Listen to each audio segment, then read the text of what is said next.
مرضی کے مطابق بہترین فیصلے کرتا ہے۔ رسول اللہ صلی اللہ علیہ وسلم نے فرمایا سب سے بہترین بات اللہ تعالیٰ کی بات ہے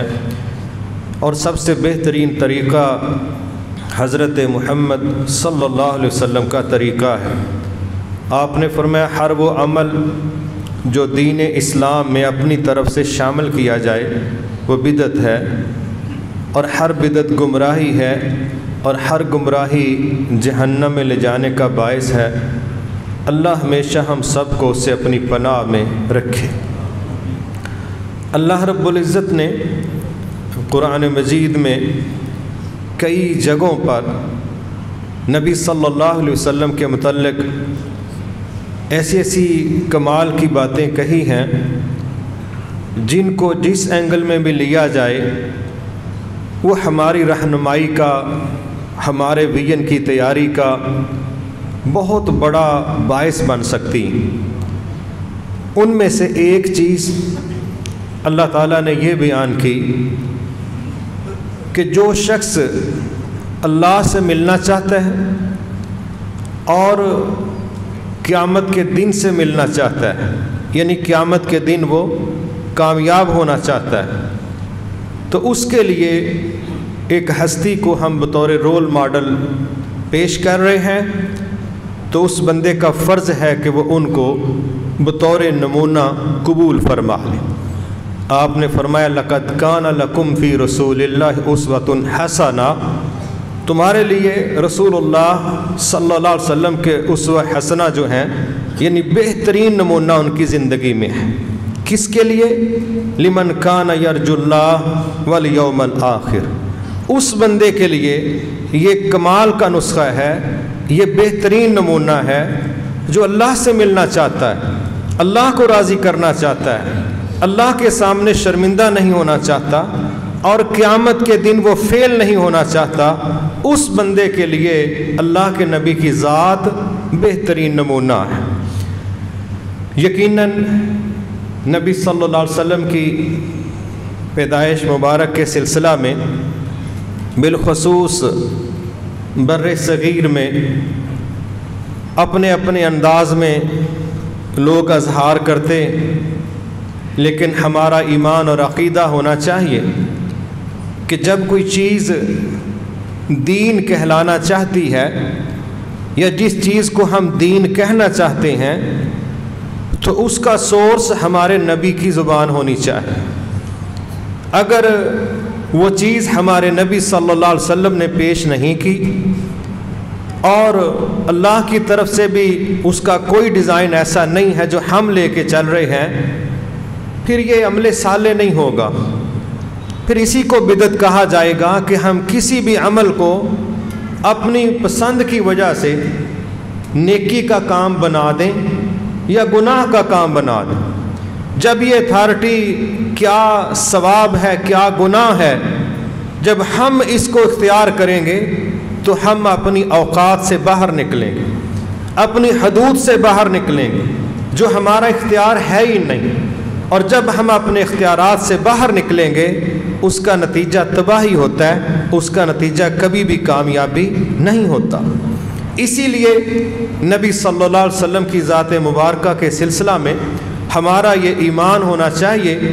کہ ہم نے ان کی خوشی کو ان کے طریقے کے مطابق بطور خوشی لینا ہے، ان کے غم کو ان کے طریقے کے مطابق بطور غم لینا ہے۔ میں اس کی ایک دو مثالیں دیتا ہوں کہ نبی صلی اللہ علیہ وسلم کو جب کوئی خوشی کا موقع ملتا آپ اس میں سجدہ شکر بھی ادا کرتے، آپ اس میں زبان سے الحمدللہ کا جملہ بھی استعمال کرتے، اور اگر آپ کو کوئی غم پہنچتا ہے پھر ایسے مرحلے پر آپ کا رویہ بڑے شاندار جملوں کے ساتھ صبر والا، تحمل والا، اللہ کے نظام کو قبول اور تسلیم کرنے والا، اس طرح کا آپ کا رویہ ہے۔ اور جس جماعت کی آپ نے تربیت کی آپ ان کو دیکھیں کہ ایک صحابیہ ہے، ان کا بیٹا فوت ہو گیا، چوتھے دن 3 دن وفات کے گزرے ہیں، چوتھے دن اس عورت نے جو اللہ کے نبی کی شاگردہ ہے، جو 7ویں دن کلاس لینے والی ہے اللہ کے نبی صلی اللہ علیہ وسلم کے پاس جا کے ڈائریکٹ ٹریننگ لینے والے لوگ، ڈائریکٹ، اس نے اس دور میں جو ہلکا پھلکا کو میک اپ کا سٹائل تھا وہ اختیار کیا. تو کسی نے پوچھ لیا کہ یہ تیاری کیسی؟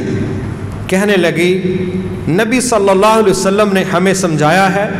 کہ اپنے خاوند کے علاوہ کسی بھی وفات پر 3 دن سے زیادہ سوگ کی کیفیت کی اجازت نہیں. کہتے ہیں میں نے جان بوجھ کے کیا ہے تاکہ تمہیں پتہ چلے، تمہیں بتایا جائے کہ ہم اللہ کے نبی کے دیے ڈسپلن کے پابند ہیں. ٹھیک ہے بیٹا فوت ہوا ہے، غم ہے، یہ غم تو ساری زندگی نہیں جاتے، مگر سسٹم کیا ہے کہ 3 دن سے زیادہ خاوند کے علاوہ سوگ والا ماحول، کیفیت یہ ہم پیش نہیں کر سکتے. یہ اللہ کے نبی نے ہمیں سمجھایا. اب عام بندہ کیا کہے گا؟ دیکھیں جی ان کو تیاریوں کی پڑی ہے. مسئلہ تیاریاں نہیں تھیں، ان کا مقصد یہ نہیں تھا کہ ہم کوئی بڑے پریشان ہیں تیاری نہیں ہو رہی، نہیں، ان کا مقصد صرف اتنا تھا کہ جو ڈسپلن ہے اسلام کا ہم لمٹس کے مطابق اس کے پابند، جو حدود وہ بتا دی گئی ہیں ہم اس کے پابند ہیں. اگر خوشی ہے اس کا بھی طریقہ کار ہے، اگر غم ہے اس کا بھی کوئی قاعدہ ضابطہ ہے. جب ہم اس طریقے سے چلتے ہیں سمجھ لو پھر ہمارا غم بھی اجر بن جاتا ہے اور ہماری خوشی بھی اجر بن جاتی. لیکن ہمارے ہاں چونکہ اکثر بریکیں فیل ہوتی، گاڑیوں کی بھی ہوتی ہیں، بندوں کی بھی ہوتی ہیں، تو جب فتویٰ دینے والوں کی بھی بریکیں فیل ہوتی ہیں اور دین بنا بنا کے نئی سے نئی ورائٹی اور ورژن پیش کیا جاتا ہے، ان کی بھی بریکیں فیل ہوتی ہیں. پھر وہ کہتے ہیں نہیں انہیں چکڑی قیامت آ چلی، پھر وہ ان کی قیامتیں اپنی تیار کردہ ہوتی. لہٰذا یہ مہینہ یقیناً آپ کی پیدائش کے سلسلہ میں پورے بر صغیر کے اندر بالخصوص جس طریقے سے منایا جائے گا، سمجھایا جائے گا، وہاں پر کفر اسلام کا ماحول بھی دینے کی کوشش کی جائے گی اور مخالفین اور محب وہ بھی ڈگریاں جاری کرنے کی کوشش کی جائے گی. لیکن ہمارے لیے ایک نمونہ ہے نبی صلی اللہ علیہ وسلم، دوسرا ہمارے پاس آپ کی وہ تیار کردہ جماعت اصحاب محمد صلی اللہ علیہ وسلم کہ جنہوں نے ڈائریکٹ آپ سے اللہ کا دین سیکھا اور ان سے بڑھ کے اللہ کے نبی کو نہ کوئی پیار کرنے والا ہے، نہ ان کی باتوں کو سمجھنے والا ہے اور نہ ان کی باتوں پر عمل کرنے والا ہے. لہٰذا اسی لیے نبی صلی اللہ علیہ وسلم نے جو ہمیں انداز سکھایا وہ یہی تھا کہ تم میرے بعد بڑے فتنے دیکھو گے، نت نئے رنگ دیکھو گے، لیکن میں تمہیں نصیحت کرتا ہوں ایک تو کتاب اللہ کو، میری سنت کو، اور تیسرا جو میرے صحابہ ہیں. میرے صحابہ یہ وہ لوگ ہیں جو ہدایت یافتہ ہیں، یہ وہ لوگ ہیں جو رب کو راضی کر چکے ہیں. یہ پہلا گروپ پاس ہو چکا ہے اور A+ پوزیشن میں پاس ہو چکا ہے. یہ 3 سورس ہیں تمہارے لیے، اللہ کی کتاب، میری سنت اور میرے ہدایت یافتہ صحابہ. تم نے جب دین پر چلنا ہے یہ 3 ذرائع میں سے تم نے رہنمائی لے لینی ہے، اللہ تعالیٰ تمہیں کامیابی عطا فرمائے گا. لیکن ہمارے ہاں جتنی بھی بدعات کا نظام ہم دیکھتے ہیں وہ بالخصوص وہ مواقع جن کے متعلق آپ نے فرمایا تھا خیر القرون قرنی ثم الذین یلونہم ثم الذین یلونہم. آپ نے فرمایا 3 دور آئیڈیل دور ہیں، ان میں پہلے لیول کا دور میرا دور ہے جس میں بذات خود موجود ہوں،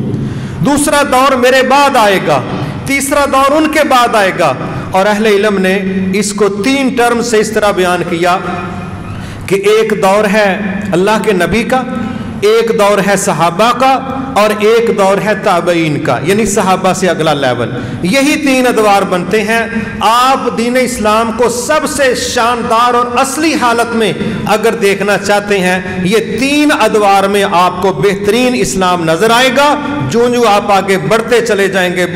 جائیں گے پھر آپ کو وہ ٹیمیں نظر آئیں گی جن کے متعلق نبی صلی اللہ علیہ وسلم نے فرمایا تھا کہ پچھلی امتیں ان کے 72 گروہ ہوئے تھے، میری امت کے 73 گروہ ہوں گے، سب کے سب جہنم میں جائیں گے سوائے ایک ٹیم کے، اور وہ لوگ ہوں گے ما انا علیہ و اصحابی، جس پر میں اور میرے صحابہ چل رہے ہیں. جو طبقات جو لوگ ان پر چلیں گے وہ اللہ کی جنتوں کے مالک بن جائیں گے. تو اس لیے ہمارے لیے بطور مسلمان یہ سمجھنا کوئی مشکل اور پیچیدہ بات نہیں ہے کہ بھئی ہم کس طرح زندگی گزاریں، کس کو دین سمجھیں، کیا کریں، سمجھ نہیں ہے، فتنے بڑے ہیں. نہیں، یہی دین ہے جو قیامت تک چلنا ہے، کوئی نیا دین نہیں آنا. اور اس دین کے تحفظ کی ذمہ داری اللہ تعالیٰ نے لی، اور جس طرح اس دین کو، قرآن کو اللہ نے محفوظ کرنے کا وعدہ کیا ہے، حدیث کو بھی اللہ تعالیٰ ہی کی ذمہ داری ہے کہ محفوظ کرے، کیونکہ قرآن کی تشریح حدیث کے بغیر ممکن نہیں ہے. اس لیے قرآن و حدیث کو قیامت تک محفوظ رکھنا یہ اللہ تعالیٰ نے اپنے ذمے لیا ہے. اور انشاءاللہ آپ جس دور کے اندر بھی قرآن و سنت کو لینا چاہیں گے، اللہ تعالیٰ آپ کے لیے آسانی فرمائے گا، بالکل آسانی فرمائے گا، کوئی پریشانیوں والی بات نہیں. لیکن جہاں اندھی عقیدتیں ہوں، اندھی عقیدتیں، دلیل نہیں ہے، تحقیق نہیں ہے، تو میرے بھائی صاف سی بات ہے، پھر وہاں دین اصلی حالت میں نہیں رہ جاتا. وہاں پر پھر یہی ہوتا ہے کہ ماشاءاللہ وہ اتنے زیادہ سمجھدار ہیں، ان کو اتنی دنیا سنتی ہے، یہ چند لاجک سے ہم پیش کر کے ہم کہتے ہیں لہٰذا ہمیں بھی ان کی بات مان لینی چاہیے. لیکن ہمارے لیے بڑا سیدھا سادہ سا طریقہ ہے کہ انشاءاللہ ہم نے اللہ کے نبی کی بات کو قبول کرنا ہے. اور اللہ کے نبی کی بات کون سی ہے، یہ اس دور کے اندر پرکھنا بالکل کوئی مسئلہ نہیں رہا، کوئی مسئلہ نہیں رہا. اللہ نے بڑی آسانیاں کر دی. میں اکثر رہنمائی دینے کے لیے کہہ لیں یا رائے دینے کے لیے گزارش کرتا ہوں کہ ایک سادہ سا لڑکا ہے، اللہ تعالیٰ اس کے کام کو قبول فرمائے. اس نے ایک اپلیکیشن اسلام 360 کے نام سے بنائی ہے، پلے سٹور میں مل جاتی. آپ وہ شاید دنیا میں سب سے زیادہ ڈاؤن لوڈ کی گئی اسلام پر اپلیکیشن ہے. تقریباً میرا حال 5 ملین سے زیادہ لوگوں نے ڈاؤن لوڈ کر کے رکھی ہے. باقی جب کوئی مرضی اس سے فائدہ اٹھا سکتا. اس نوجوان نے بڑے آرام کے ساتھ سارا سیاست تھا، قرآن مجید ترجمہ اور کئی تفاسیر وہ دے دیں. آرام کے ساتھ ہم وہاں سے دیکھ سکتے ہیں یہ جو حدیث میں پڑھ رہا ہوں کیا اس کی سند ٹھیک ہے، کیا اس کا ریفرنس ٹھیک ہے. آپ وہاں سے لینا چاہیں وہاں سے لے لیں، اور کوئی تحقیق کرنا چاہیں وہاں سے کر لیں. لیکن یقین کریں دین اتنا مشکل ہے نہیں جتنا ہمارے ہاں بنایا گیا. لہٰذا ہمیں اپنا مطالعہ ضرور بڑھانا چاہیے. انشاءاللہ آپ کو پہچان ہو جائے گی. جس طرح دکاندار چلتے بندے کو دیکھ کے کہتا ہے انہیں خریدنا کچھ نہیں، ہمیں ٹائم گزارنے نہیں آیا، حالانکہ وہ غیب کی خبریں نہیں جانتا، اس کا ایک مشاہدہ ہو گیا، ایک تجربہ ہو گیا. اسی طرح آپ دیکھ کے سمجھ جاتے ہیں، چلتے بندے کو دیکھ کے آپ اچھا تبصرہ بھی کر جاتے ہیں. لہٰذا جب آپ قرآن و حدیث کا مطالعہ کریں گے انشاءاللہ اللہ آپ کو وہ صلاحیت دے گا کہ کافی حد تک آپ کو پتہ چل جائے گا کہ ہمارے ساتھ کون کہاں پر فراڈ کر رہے ہیں. میرے محترم بھائی، لوگ جو شعر و شاعری میں دلچسپی رکھتے ہیں وہ شعر سن کے کہہ دیتے ہیں یہ فلاں شاعر کا ہے، حالانکہ انہوں نے شاعر کا نام ابھی سنا نہیں، خود کہہ دیتے ہیں یہ فلاں کا ہے. عام بندے کو پتہ چلتا ہے علامہ اقبال کی شاعری کیسی ہے، مولانا حالی کی کیسی ہے، ٹھیک ہے، میر تقی میر کی، میر درد کی، اور باقی جو عشق و مشوقی میں غرق ہوئے ان کی کیسی ہیں، یہ پتہ چل جاتا ہے. لیکن اس کو جو تھوڑا اس کو وقت دے گا اور جس نے وقت نہیں دینا وہ بیچارہ پھر پریشان ہوتا ہے. تو میری یہ گزارش ہے کہ آپ دینی کتابوں کا اور بالخصوص قرآن و حدیث کا مطالعہ کیا کریں. اللہ تعالیٰ آپ کو بے شمار پریشانیوں اور گمراہیوں سے محفوظ رکھے گا انشاءاللہ. اسی بنیاد پر ہم نے یہ چاہا کہ بطور مسلمان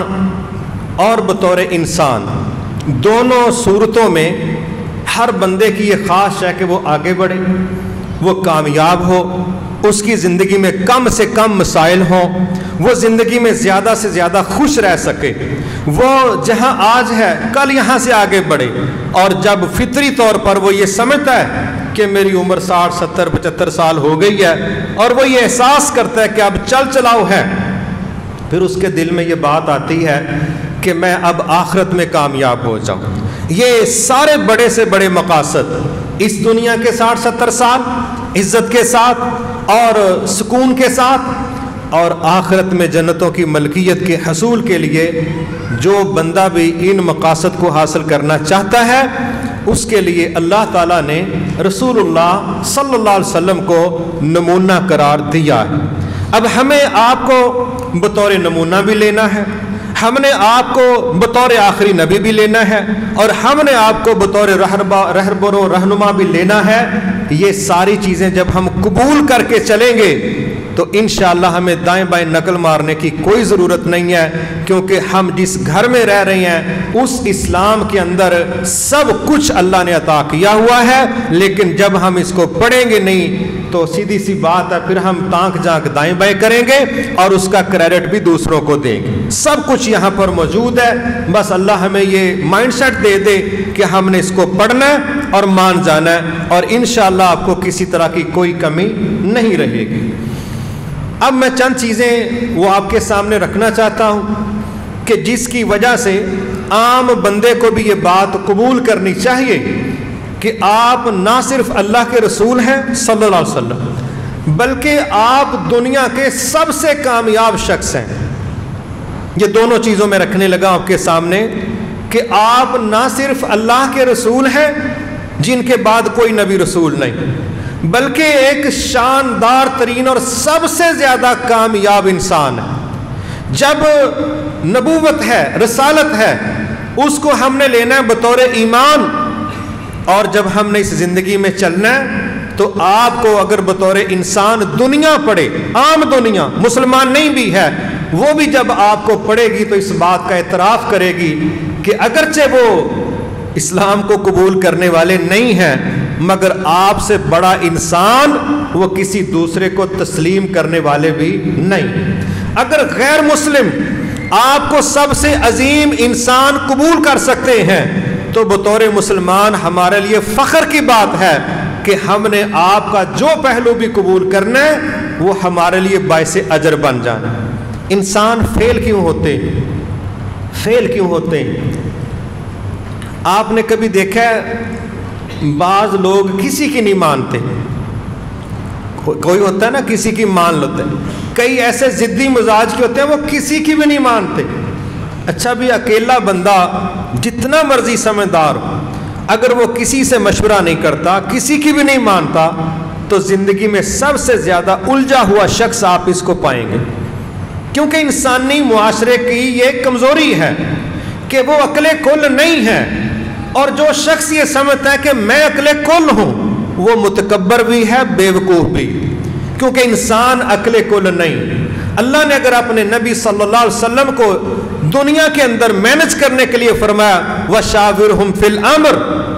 آپ جب کوئی تدبیری کام کرنا چاہیں، کوئی مینجمنٹ کا کام ہے، کوئی فیصلے ایسے ہیں جو تدبیری طور پر کرنے ہیں، آپ اپنی ٹیم کے ساتھ مشورہ کر لیں، مشورہ کرنے کے بعد جو آپ کو زیادہ مناسب لگتا ہے آپ اس کا فائنل فیصلہ کریں اور پھر نتیجے کے لحاظ سے اللہ پر توکل کریں۔ اب جب اللہ اپنے نبی صلی اللہ علیہ وسلم کو یہ فرما رہے ہیں کہ تدبیری کاموں میں ٹیم سے مشورہ کرنے کا فائدہ ہے، تو ہم میں سے عام بندہ یہ سوچے کہ نہیں مجھے کسی کی کوئی ضرورت نہیں ہے، یہ اس کا فیصلہ درست نہیں ہے۔ حرام حلال میں تو کوئی مشورے کی ضرورت نہیں کہ بندہ میٹنگ بٹھائے، مجلس شورا بیٹھی ہے، نماز پڑھنی چاہیے کہ نہیں پڑھنی چاہیے، یہ کوئی مسئلہ نہیں۔ ہاں اس پر آپ مشورہ کر سکتے ہیں، مسجد یہاں بنانی ہے، مسجد وہاں بنانی ہے، 5 منٹ لیٹ کر لیں، 5 منٹ جلدی کر لیں، اس طرح کے مشورے ہو سکتے ہیں، لیکن جو اللہ نے حلال و حرام طے کر دیا اس میں کسی مشورے کی کوئی ضرورت نہیں۔ ایک یہ چیز کہ ہم بطور انسان محتاج ہیں دوسروں کی رہنمائی کی۔ اب جس بندے کا رہنما کچا، بوتا، کھوکھلا، لوز کریکٹر ہوگا تو اس کا نتیجہ بھی لوز ہی ہوگا، اور جس کا رہنما، جس کو گائیڈ کرنے والا، رہنمائی دینے والا جتنا بہتر ہوگا اتنا پیروکار زیادہ سے زیادہ کامیابیاں سمیٹ لے گا۔ اب اس پر جب ہم آتے ہیں تو وہی بات کہوں گا کہ اللہ کے نبی سے بڑھ کے بالاتفاق مسلمان اور عالم کفر میں وہ حسد بغض میں جو بھی کہیں، بالاتفاق اللہ کے نبی سے بڑھ کے کوئی ہستی دنیا کے اندر کامیاب نہیں۔ اب ہمارے لیے یہ خوشی والی اور عزت والی بات ہے کہ جو ہستی دنیا میں سب سے زیادہ کامیاب ہر لحاظ سے، اس ہستی کی پیروی کر کے اللہ ہمیں کامیابی بھی دے گا، اجر بھی دے گا، اللہ اپنی رضا بھی دے گا۔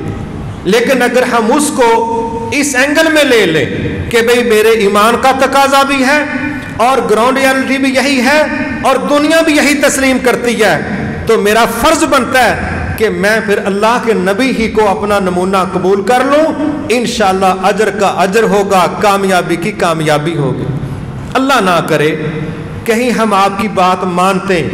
مگر ظاہری طور پر ہمارا نقصان ہو جاتا ہے، اللہ کی قسم پھر بھی ہمارا کوئی نقصان نہیں۔ مثلا سب سے بڑی بات تو جان پیش کرنا ہوتا ہے، اس سے بڑا تو کوئی مسئلہ نہیں۔ سب سے بڑا مسئلہ کہ بندہ زندگی کی دوڑ جو ہے نا اس سے ہی فارغ ہو جائے،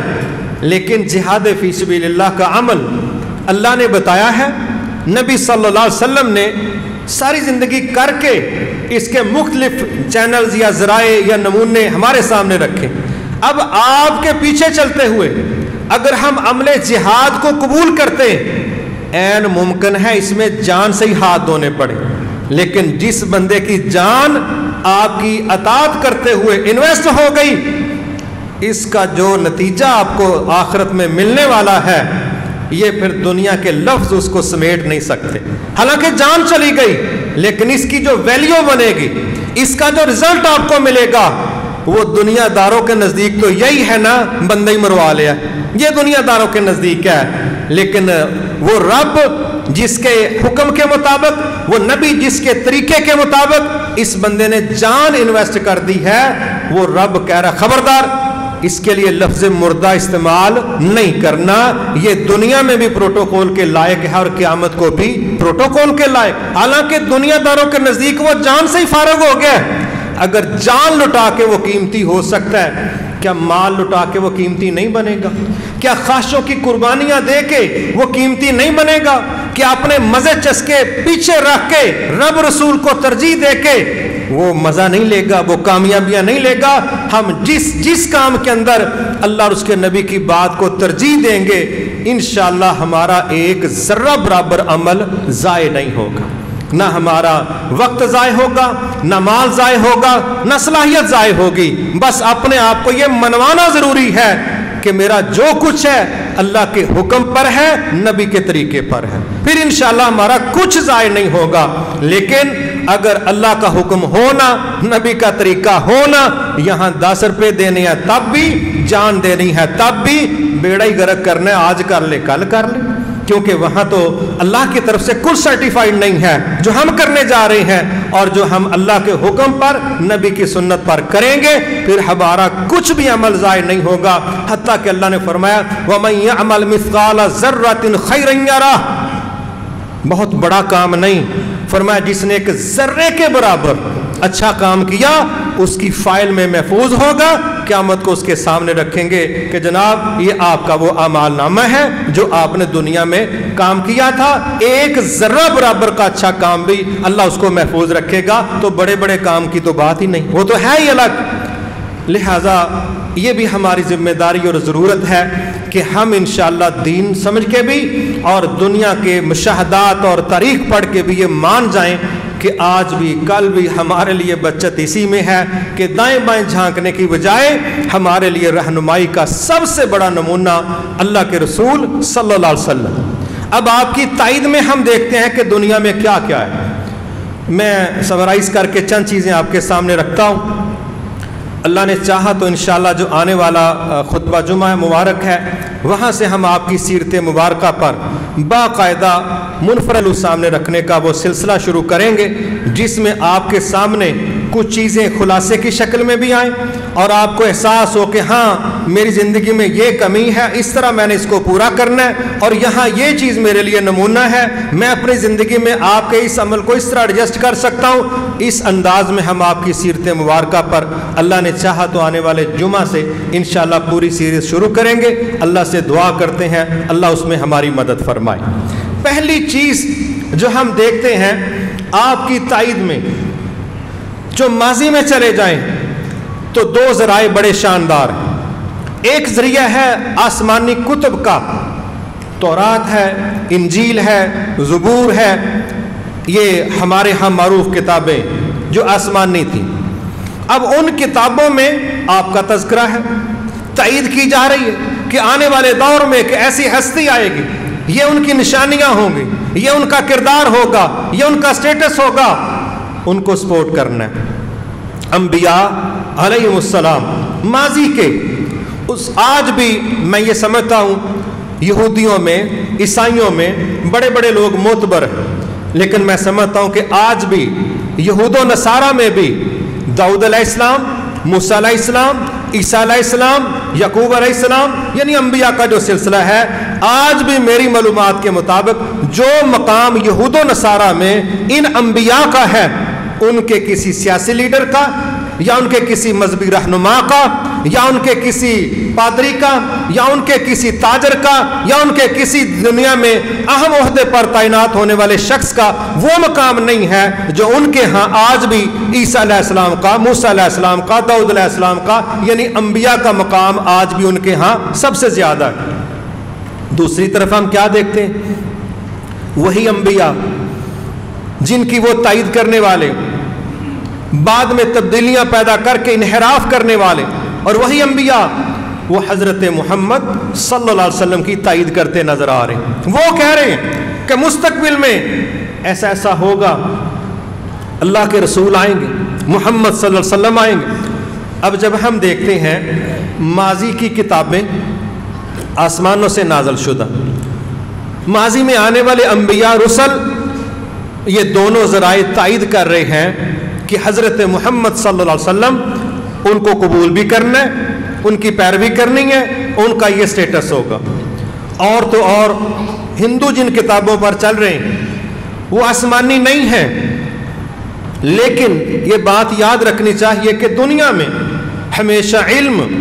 ایک دوسرے کی نقل شکل کے ساتھ بھی چلتا رہا۔ انسان اپنی معلومات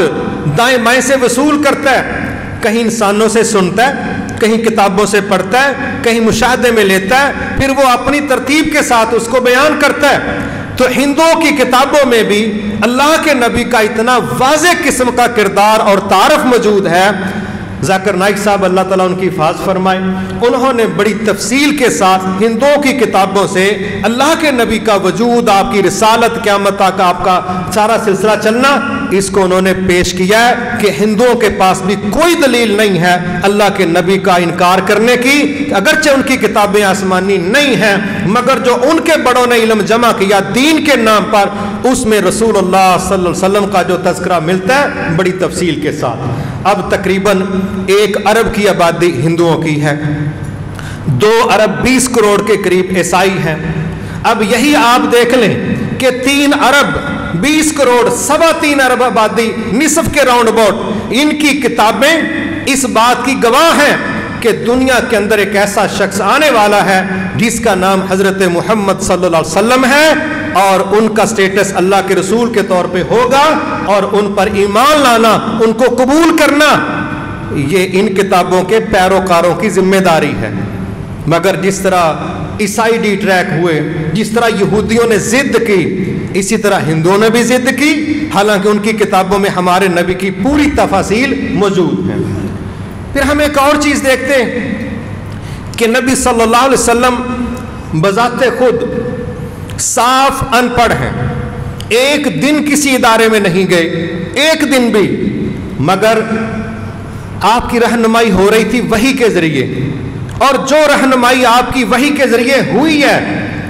اور پھر اس وحی کا مقابلہ کوئی نہیں، جو پھر آپ نے بیانات دیے ہیں، آپ نے بہت کچھ بیان کیا ماضی کا، حالانکہ آپ ماضی میں موجود نہیں تھے، آپ نے بہت کچھ بیان کیا مستقبل کا، حالانکہ مستقبل میں بھی آپ موجود اس طرح نہیں تھے، مگر اللہ تعالیٰ جب اپنے نبی پر وحی کر کے بتاتے تھے کہ زکریا علیہ السلام کا واقعہ یہ ہے، عیسیٰ علیہ السلام کا واقعہ یہ ہے، فلاں جگہ مریم علیہ السلام کی کفالت کا مسئلہ تھا تو یہ ہے، فرعون اور موسیٰ کا قصہ یہ ہے، وہ ماضی کی باتیں جن کو یہودی بھی مانتے تھے، جن کو عیسائی بھی مانتے تھے، اللہ کے نبی اس دور میں موجود نہیں تھے، مگر اللہ نے وحی کے ذریعے جب یہ چیزیں آپ کو بتائیں، آپ نے جب یہ واقعات کو بیان کیا، تو یہودی بھی مانتے ہیں، عیسائی بھی مانتے ہیں کہ باتیں تو آپ کی صحیح ہیں، باتیں تو آپ کی صحیح ہیں، لہذا پھر مستقبل میں آپ نے بتایا کیسر و کسرا ہلاک ہوں گے، ان کے بعد نہ کوئی کیسر ہوگا نہ کوئی کسرا ہوگا، روم فتح ہو جائے گا، شام فتح ہو جائے گا، مصر فتح ہو جائے گا۔ آپ جن جن چیزوں کی فتوحات کی خوشخبریاں دے رہے ہیں وہ کام بالکل ویسے کے ویسے ہی ہو رہے ہیں، ویسے ہی ویسے، یعنی ماضی کی خبریں آپ دے رہے ہیں وحی الہی سے، وہ بھی بالکل سچ، مستقبل کی خبریں آپ دے رہے ہیں وحی الہی سے، وہ بھی بالکل سچ، حالانکہ آپ کے پاس وحی الہی کے علاوہ کوئی ایسا سورس نہیں تھا جس کی بنیاد پر بندہ کہہ سکے نہیں جی نہیں، پرانے دور کے کچھ بندے ان کو ملے ہیں تو وہ کہہ رہے تھے کہ اصل میں ہماری عمریں چونکہ 2500 سال ہیں تو پھر ہم نے واقعہ سنایا، ہم سے انہوں نے آگے سنایا۔ ایک بندہ جن نکالتا تھا تو وہ مجھے کہنے لگا، اپنے واقعہ سنا رہا تھا، واقعات بھی ان کے ایسے ہوتے، کہتا ہے جی مجھے ایک ایسا جن ملا ہے کہ وہ کہہ رہا جی میں آپ کے رسول کو بھی جانتا ہوں۔ اب ان کی باتیں اللہ تعالی رحم فرمائے، میں نے کہا وہ کیسے جانتا ہوگا؟ کہتا ہے انہاں دیاں عمرہ ہوندیاں نے کوئی 1000 سال، انہیں پھر کیا میں کوئی 1400 سال پہلا موجود سا تو میں سارا کو نہیں جاننا، میں بھائی وہ تیرا تے دا معاملہ سانو ذرا دور ہی رکھو۔ لیکن کوئی ایسا سورس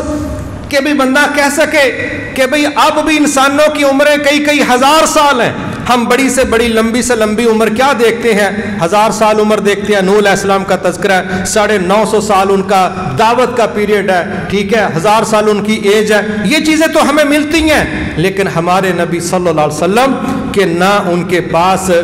پچھلے وجود میں ان کا وجود ہے، مگر اللہ تعالیٰ نے وحی کے ذریعے جو پچھلے واقعات بیان کیے آپ نے لوگوں میں سنائے تو لوگ اس کا انکار نہیں کر سکے، اور مستقبل کا بھی جو آپ نے بتایا ان میں سے کوئی ایک واقعہ بھی غلط ثابت نہیں ہوا۔ پھر ہم ایک اور چیز دیکھتے ہیں کہ آپ کا جو سفر ہے وہ ظاہری طور پر دیکھیں تو مائنس سے شروع ہو رہا ہے، یعنی آپ ابھی دنیا میں تشریف نہیں لائے تو آپ والد کے سائے سے ہی محروم ہو گئے، یہاں سے آپ کے کیریئر کا آغاز ہو رہا ہے، اور آپ جس طریقے سے چل رہے، آپ چلتے چلتے جب نبوت تک پہنچتے ہیں سبحان اللہ، پھر آپ کے مکے کے 10 سال تو مدینہ کے 10-12 سال، پھر آپ کیا دیکھتے ہیں کہ وہ شخص جو والد کے سائے سے پیدا ہونے سے پہلے ہی محروم ہو گیا، وہ بندہ جب زبردست سسٹم کا اور ڈسپلن کے ساتھ چلا تو اللہ تعالیٰ نے آج اربوں لوگ ان کے پیروکار بنا دی، اربوں لوگ، 2.25 ارب تو سٹل موجود ہے نا، کتنے لوگ فوت ہو گئے پچھلے سالوں کے اندر، یہ اللہ تعالیٰ ہی بہتر جان کہ وہ شخص جس نے اپنے دعوت کا، نظریے کا، اپنے معاملات کو پیش کرنے کا ایک فرد سے آغاز کیا تھا، ایک فرد سے، تو وہ شخص کچھ وقت کے بعد اربوں پیروکاروں کا مالک بن جاتا ہے، اور وہ ان میں موجود بھی نہیں ہے۔ وہ جو بات کہی جاتی ہے نا، نہ کوئی ٹویٹر اکاؤنٹ ہے، نہ کوئی پیج ہے، نہ کوئی یوٹیوب چینل ہے، لیکن فالورز وہ الحمدللہ بلینز میں فالور ہیں، اور چونکہ ان کی فالوئنگ اللہ تعالیٰ کروا رہا ہے، ان کی محبت، ان کے نظریے کی حقیقت، ان کا کردار اللہ لوگوں کے دلوں میں ڈال رہا ہے، لوگ خود سرچ کر کے آپ تک پہنچ رہے ہیں، اور وہ کہتے ہیں کہ ہم خوش نصیب ہیں، ہم کفر سے نکل کے آپ کے کلمے کو قبول کر گئے، اور وہ لوگ جن کی عمریں کفر میں گزری ہیں اس وقت آج کے دور میں جب وہ کلمہ پڑھ لیتے ہیں تو کہتے ہیں ہاں آج ہی اللہ تعالیٰ نے ہمیں زندگی کی بہاریں عطا فرمائی۔ میرے محترم بھائیوں، یہ دلوں میں پیدا کرنے والا کون ہے؟ اللہ تعالیٰ ہی ہے۔ آج بھی انشاءاللہ شبیر بھائی ایک بھائی کو لے کے آئے ہیں، وہ سنتے پڑھنے کے فوری بعد، بلکہ ہم چاہیں گے سنتے پڑھنے سے پہلے ہی وہ انشاءاللہ دائرہ اسلام میں داخل ہوں گے، ان کی اہلیہ بھی تشریف لائی ہیں، نیچے وہ بھی انشاءاللہ کلمہ پڑھیں گی، یہاں پر ہمارا وہ ساتھی بھی اللہ کے فضل اور اس کی توفیق سے اس دائرہ اسلام میں داخل ہوگا۔ تو یہ جو دنیا کی زندگی کے کئی درجنوں سال گزر گئے مگر دل مطمئن نہیں تھے، جب یہ لوگ دائرہ اسلام میں داخل ہوتے ہیں تو منہ سے کہتے ہیں ہاں اب سکون سا آ گیا ہے۔ وہ جو سکون ہے وہ ایمان کے حصول اور تکمیل کی وجہ سے۔ تو یہ سارا کچھ اللہ نے کس کو عطا کیا؟ رسول اللہ صلی اللہ علیہ وسلم۔ پھر ہم ایک اور چیز دیکھتے ہیں، وہ بھی بڑی سمجھنے والی، کہ انسانی تاریخ ہزاروں سال پر محیط ہے، ہزاروں سال پر۔ جہلیت ہو تو اور بات ہے، سندھ کے کئی لوگ ایسے بھی ہیں جو اسلام کے ساتھ اپنی نسبت جوڑنے کی بجائے، باب الاسلام کی بجائے، وہ اپنی تاریخ جہالت سے جوڑتے ہیں، اور ان کی طرف یہ ثابت کرنا کہ جی ہماری تہذیب ہزاروں سال پرانی ہے۔ تہذیبوں کا پرانا ہونا کوئی کمال نہیں ہے، چاول پرانے ہو تو ٹھیک ہے، تہذیب پہ پرانا ہونا تو کوئی کمال نہیں، اصل تو تہذیب کا درست ہونا کمال ہے۔ تو انسانی تاریخ کی جتنی بھی تہذیبوں کے ادوار آئے، سب سے شاندار انسانی تہذیب قائم کرنے کا جو اعزاز حاصل ہوا ہے وہ حاصل ہوا ہے حضرت محمد صلی اللہ علیہ وسلم۔ جیسی انسانی تہذیب آپ نے ہزاروں سالوں میں جو ادوار آئے، آپ نے جو دنیا کے اندر ماڈل پیش کیا ہے، آپ جیسا ماڈل نہ پہلے پیش ہوا نہ بعد میں پیش ہونے کے چانس۔ کیا کمال کا تھا۔ آپ زندگی کا کوئی بھی شعبہ دیکھیں گے، امن کے لحاظ سے جو بے مثال موقع آپ کے دور کا تھا، ایسا امن دنیا دیکھ نہیں سکتی، ایسا امن دنیا کے تصور میں نہیں ہے۔ انصاف بھی، محبتیں بھی، اللہ تعالیٰ نے کسی چیز کی کوئی کمی نہیں رکھی۔ پھر ہم دیکھتے ہیں کہ آپ کو جو دین اسلام کے نام پر دیا گیا ہے وہ جزوی نہیں، وہ نامکمل نہیں، بلکہ آپ کو جو اسلام کے نام پر سسٹم دیا گیا ہے اس پر اللہ نے خود مہر لگائی، الیوم اکملت لکم دینکم، ہم نے آپ کو جو دین دیا ہے وہ مکمل ہی دیا۔ ہم نے یہ نہیں کہا کہ بس اتنے ٹکڑے لے لو ان پر گزارا کرو، نہ اللہ نے فرمایا ہم کہہ رہے ہیں کہ ہم نے یہ مکمل سسٹم دیا ہے۔ اور یہودی کہا کرتے تھے اگر یہ آیت ہمارے دین میں اترتی تو ہم اس دن عید مناتے۔ صحابہ نے یہ بات اللہ کے نبی کو بتائی، آپ نے کہا انہوں نے کیا عید منانی، ہمیں اللہ نے 2 عیدیں عطا فرمائی، اللہ نے ہمیں 2 عیدیں عطا فرمائی، ہمارا اپنا طریقہ ہے عیدوں کا، وہ تو پتہ نہیں کس کس پر عید منا لیتے ہیں، ہماری عید بہرحال اپنا ڈسپلن ہے، ہم پہلے نیک اعمال کرتے ہیں پورا مہینہ رمضان کے، پھر عید مناتے ہیں، پھر ذوالحجہ کا عشرہ ہم کمال کا محنت کرتے ہیں، پھر عید مناتے ہیں۔ اللہ نے ہمیں 2 عیدیں دی ہیں، عیدوں کی کمی نہیں، ہمارا تو جمعہ بھی عید ہی سمجھو، اللہ کے فضل سے افضل ترین موقع ہے، کوئی سیلیبریٹ کرنا چاہے تو کر لے۔ میرے محترم بھائیوں،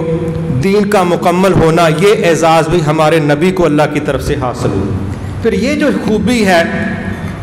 کہ نہ یہ سیزنل ہے، نہ اس کا تعلق آپ کے دور تک تھا، یہی وہ دین ہے جو نغمہ فصل گل و لالا کا نہیں پابند، بہار ہو کے خزاں لا الہ الا اللہ، اس کے لیے موسموں کا کوئی مسئلہ، سیزنوں کا کوئی مسئلہ نہیں ہے۔ اور اگلی خوبی اس کی کیا ہے کہ اس کی ایکسپائری ڈیٹ کوئی نہیں، کہ بندہ کہے جی ہاں جی ہمیں کچھ نظر آ رہا ہے، بس آج کے بعد آج کی تو بات ہی نہیں کرتے، اس کا تعلق آپ کے دور کے ساتھ تھا، آپ گئے تو دین کی خیریت بھی، فضیلت بھی، افادیت یہ سب ختم ہو گئی، ایسا نہیں ہے۔ انشاءاللہ یہ دین قیامت تک کے لیے جو آپ لے کے آئے ہیں، جو آپ لے کے آئے ہیں یہ قیامت تک کے لیے ہے، اور جو لوگوں نے اپنی طرف سے گھڑ گھڑ کے پیش کیا ہے یہ سیزنل بھی ہے، یہ علاقائی بھی ہے، یہ جذباتی بھی ہے۔ بعض یہاں پر ایسے ایسے لوگ ہیں سارا ان کا دین کوئی ایک کام ہوتا ہے، کوئی ایک کام، ان میں سے وہ چیز باہر نکال لیں ان کا پورا دین ہی ختم ہو جاتا ہے۔ کیوں؟ وہ اصل پر نہیں ہوتے، وہ خود ساختہ کسی ایشو پر کھڑے ہوتے ہیں، اور ایشو اسلام نہیں ہے۔ اسلام تو مکمل زندگی کا نمونہ ہے، اس نے تو 24 گھنٹے کا شیڈیول دینا ہے، اس نے تو پیدائش سے پہلے سے لے کے وفات کے بعد تک کی ترتیب بتانی ہے، یہ تو کسی لمحہ بھی ہم سے ڈسکنیکٹ ہونے والا نہیں ہے۔ لیکن جن لوگوں نے عیسائیوں کے نقل میں، یہود و نصارہ ہندوؤں کی نقل میں کوئی چیزیں طے کر دی ہیں، مثلا ان کے ہاں یہ ماحول کی خرابی تھی کہ انہوں نے مدرس ڈے، فادرز ڈے بنائے، کہ وہ مدرز اور فادرز کے لیے فارغ نہیں تھے، لیکن ہمیں تو کہا ایسا نہیں ہے کہ آپ سالانہ اپنے باپ سے ماں سے ملو، یہ تمہیں کس نے پٹی پڑھائی ہے، تمہارا فرض بنتا ہے۔ جس کی زندگی میں ماں باپ میں سے کوئی ایک بھی ملا اور وہ اس کی خدمت کر کے رب کو راضی نہ کر سکا، وہ بدبختوں میں شمار ہوتا ہے۔ ہمیں تو سالانہ زیارت کا شیڈول ملا ہی نہیں، ہمیں تو ڈیلی بنیاد پر 24 گھنٹے، وہ رات کو 2 بجے بھی کہیں کہ آپ کی ضرورت ہے، ہماری ذمہ داری ہے کہ ہم حاضر ہوں۔ ہم یہ نہ کہیں کہ نہیں آج تو وہ طریق ہی نہیں ہے، جب آپ سے ملنا تھا تو وہ تو اولڈ ہاؤس میں ملیں گے اور فلاں طریق کو ملیں گے، ان کا کلچر ہے، ہمارا نہیں ہے۔ ہمیں اپنے اللہ کے نبی کی دنیا میں آنے کی خوشی بھی انشاءاللہ ساری زندگی ہے، اور آپ کی اطاعت کا عمل بھی ساری زندگی ہے، اور آپ سے محبتوں کا اظہار بھی ساری زندگی ہے۔ یہ مستقل کام ہے، یہ سیزنل نہیں ہے۔ اس بنیاد پر ہم سب کا یہ فرض بنتا ہے کہ بطور مسلمان جب ہم اس چیز کو دیکھتے ہیں کہ جو خوبیاں، جو کمالات اللہ نے ہمارے نبی کو عطا کیے ہیں وہ کسی دوسرے کے پاس نہیں، مکمل بھی ہیں، اعلیٰ ترین بھی۔ ہمارے لیے یہ بچت اسی میں ہے کہ ہم آپ کو نہ صرف اللہ کا رسول تسلیم کریں بلکہ آپ کے پیچھے چل کے ہر مرحلے پر اجر لے لیں، اور کامیابی کنفرم ہے۔ آپ اندازہ کریں کئی کاموں میں ہم ہماری مرضی کے نتائج کے مالک نہیں بنیں گے، فیل ہم پھر بھی نہیں۔ ایک صحابی نے اپنا مال مسجد میں رکھا اس نیت سے کہ کوئی ضرورت مند لے جائے۔ ان کا بیٹا آیا، یہ نہیں کہ وہ دیکھ رہا تھا، ان کا بیٹا آیا